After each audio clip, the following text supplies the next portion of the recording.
Revo kalau kita lihat rupiah ini kembali ke 15.500-an, padahal kemarin kita lihat masih berada di 15.400-an. Apakah Anda lihat ini terpengaruh karena sentimen internal, di mana hari ini ada rilis dari cadangan devisa kita, atau lebih ke eksternal?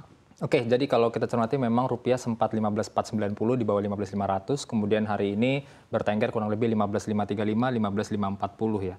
Kalau kita perhatikan memang secara domestik untuk dari data ekonomi kita, fundamental ekonomi kita itu relatif bagus. Kemudian juga cadangan devisa juga ternyata mengalami kenaikan luar biasa di sekitar 138 billion USD. Yang mana sebelumnya kan kurang lebih di 133,1 billion USD. Jadi kenaikannya cukup luar biasa, mengingat juga saya rasa kalau sebelumnya kan memang ada penurunan yang cukup tajam dari 139, kemudian turun-turun sampai di 133,1. Itu terjadi karena memang untuk menstabilkan nilai tukar rupiah kita yang melemah cukup signifikan, hampir di angka 16.000 ya. Memang tidak menyentuh, tapi hampir menyentuh angka tersebut. Dan saat ini juga memang sudah terjadi penguatan luar biasa.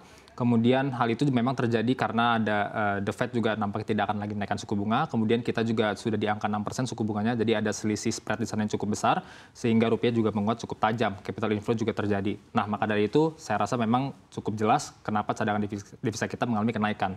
Jadi paling cadangan devisa ini dipakai untuk memang membayar utang luar negeri pemerintah kita. Sehingga kita bisa katakan memang CADEV ini menjadi sentimen positif sebagai bumper ya ketika ada rupiah mungkin ada terjadi depresiasi lagi, disitulah digunakan CADEV untuk menstabilkan nilai tukar rupiah. Jadi ini bukan hal yang atau no issue gitu ya. Lebih ke arah karena China kalau saya melihatnya seperti itu. Karena kenapa kita ini dengan China adalah mitra dagang.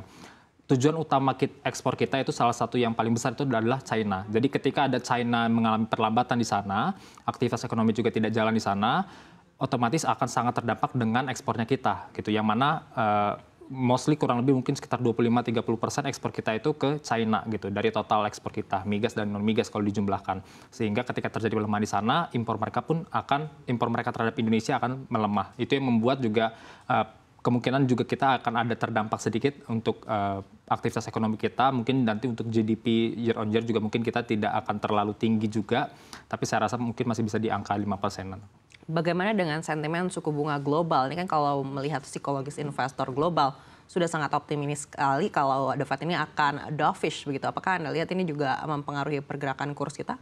Ya, memang kalau The Fed sendiri itu cenderung untuk lebih ke dovish, meskipun sebenarnya kita tidak bisa mengatakan absolute dovish, tapi lebih mungkin terminologi yang tepat adalah less hawkish gitu ya. Karena belum ada statement yang clear juga dari The Fed bahwa kita akan dovish. Karena dari Jumat kemarin dari Chairman The Fed sendiri, yakni Jerome Powell juga mengatakan bahwa memang belum bisa dikatakan victory of inflation. Jadi meskipun memang inflasi mengalami pelandaian 3,7 ke 3,2%, kemudian PCE juga relatively turun, melandai. Kemudian untuk inflasi inti atau core inflation juga relatif sudah dari 4,1 ke 4,0, yang mana itu menjadi hal yang baik karena berpotensi suku bunga tidak akan dinaikkan lagi. Jadi di angka sekarang 5,25 sampai 5,5% itu adalah peak-nya, peak interest rate-nya atau kita katakan juga terminal rate. Nah, alhasil apa? Survei pelaku pasar dari CME Fed Watch Tool itu mengatakan bahwa memang di Desember dan Januari tahun depan itu nampaknya The Fed tidak akan menaikkan suku bunga lagi.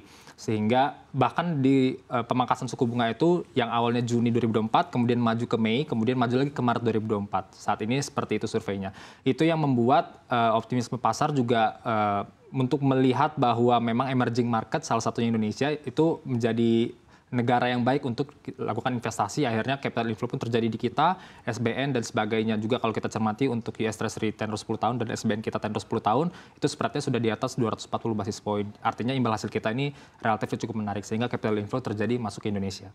Baik, tapi kalau kita melihat pergerakan hari ini sebenarnya dolar indeks sedang melemah begitu, tapi ternyata rupiah kita justru malah melemah juga begitu. Anda lihat apa yang mendasari hal ini?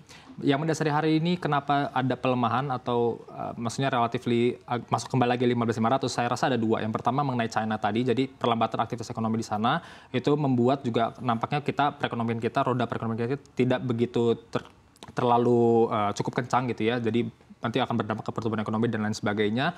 Kemudian yang kedua, kalau diperhatikan memang hari ini tadi opening DXY-nya memang agak melemah, tapi kalau kita cermati beberapa hari terakhir, mungkin 4 hari gitu, 3 hari terakhir, itu ada apresiasi di DXY-nya. Jadi itu yang membuat juga akhirnya kan karena USD IDR ada pair di sana, jadi USD-nya naik, otomatis IDR ada mengalami tekanan sedikit. Tapi saya rasa itu masih relatif normal di angka 15.500-an masih oke.